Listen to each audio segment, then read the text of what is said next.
Oi, gente! Aqui é o Lucas Machado, filósofo que ri, e essa é mais uma edição do Filosofia Passo a Passo. Eu estou fazendo isso para poder rodar a vinheta agora no YouTube.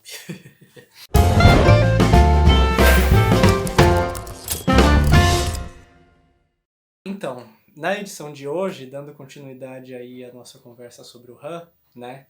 Eu vou falar aí sobre o livro O que é o Poder. E eu vou tentar falar de uma maneira mais resumida hoje até para ver como que se fui melhor aí tentar fazer uma exposição um pouco mais sintética, né? Apesar de já ser muito difícil para mim ficar dentro do limite de 15 minutos, e acho que isso ainda fica mais difícil no fato de eu ficar papeando agora, né? Então vamos lá. Nesse livro do Han, o que eu acho bastante interessante e uma reflexão que ele faz que já é fundamental para as próximas ideias que ele vai desenvolver em outros livros, é a ideia de que o poder ele pode atuar por outras maneiras que não por meio de uma violência, né?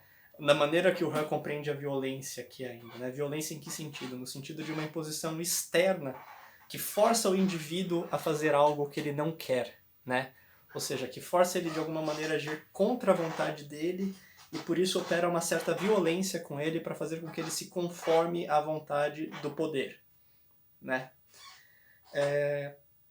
Nesse livro, o Han está questionando a ideia de que o poder só possa operar dessa maneira, né? O poder só possa operar por esse modo negativo, desse controle externo que se exerce por meio da força, né? E ele quer sugerir justamente que há uma outra forma de poder, que inclusive é um poder mais poderoso, que é esse poder que consegue fazer com que a vontade do indivíduo coincida com a sua própria vontade, né? Então, aquele que é realmente poderoso, ele não precisa forçar ninguém a nada. Porque aquele que realmente é poderoso consegue que os outros façam o que ele quer, como sendo a própria vontade dessas pessoas, não como algo que eles são forçados, mas com que eles se identificam e aceitam de bom grado, né? Eles identificam a própria vontade com a vontade daquele que está nessa posição de poder, né? E dessa maneira esse poder se perpetua, ele se reproduz na própria vontade dos indivíduos e como sendo interna a essa mesma vontade, né? Em vez de algo que é imposto de fora e em contradição com ela.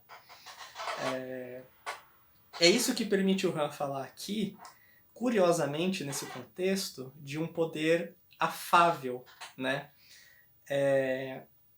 E não é pouco que ele usa esse termo aqui, porque freundlich, né, o que seria o que eu estou traduzindo como afável aqui, está relacionado com o conceito do Han de Freundlichkeit, de afabilidade, que seria uma outra maneira de estar no mundo, né?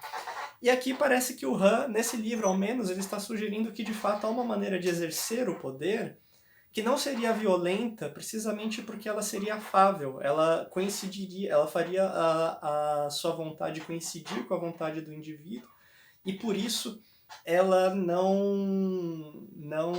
se colocaria aí como uma espécie de imposição e como uma espécie de violência que seria incapaz de acolher o outro, né? O que é interessante é que justamente porque esse é um livro ainda anterior à Sociedade do Cansaço, o Han aí concebe que esse poder não seja violento. Parece que ele sugere, na verdade, que esse tipo de poder é um poder que atua sem violência, precisamente porque ele não atua de maneira negativa, né? Só que a gente vai ver como algumas das intuições que o Han já elabora aqui, depois da Sociedade do Cansaço, vão levá-lo a concluir que não, peraí, não é bem assim. Não é porque esse poder faz a sua vontade coincidir com a vontade do indivíduo que ele não é violento. Ele apenas tem uma outra violência, que é a violência do positivo. A violência daquele que, ao se afirmar pela própria vontade do indivíduo, nem por causa disso deixa de exercer uma violência sobre ele, no sentido de fazer com que ele se submeta a uma pressão, mais especificamente uma pressão de produtividade, que em vez de permitir o indivíduo ser livre, né, e se realizar como ser humano, faz com que ele explore a si mesmo por sua própria vontade. E que nesse aspecto fazer algo por sua própria vontade não equivale a ser livre, porque justamente é uma vontade de explorar a si mesmo que impede de fruir, de fato, da sua própria existência e de poder realmente ser livre nesse sentido que o Han visa, no sentido de de fato, poder se realizar naquilo que se é, né? Poder, de alguma maneira, fruir da sua própria existência, em vez de simplesmente estar submetido a um imperativo que justamente bloqueia essa fruição, né? Bom, eu prometi um vídeo mais curto, então acho que tá bom por hoje. Espero que vocês tenham gostado desse Filosofia Passo a Passo. Depois me digam se vocês acharam mais legal, mais curto assim, ou se preferem o formato mais longo. Lembrando que essa série de vídeos está sendo feita aqui também para divulgar o curso que eu vou dar sobre o Han, que é o Filosofia Passo a Passo, a filosofia do Byung-Chul Han Passo a Passo, que começa agora na quinta, inclusive, e que ainda tem vagas para quem quiser se inscrever, né? Tá com 50% de desconto, dá direito a um cupom de 25% de desconto na compra de livros do Han no site da Vozes, então tem muita coisa legal aí para vocês conferirem. Se quiser, dá uma olhada, dá uma conferida aí no meu perfil para saber mais. E é isso, gente. Até uma próxima.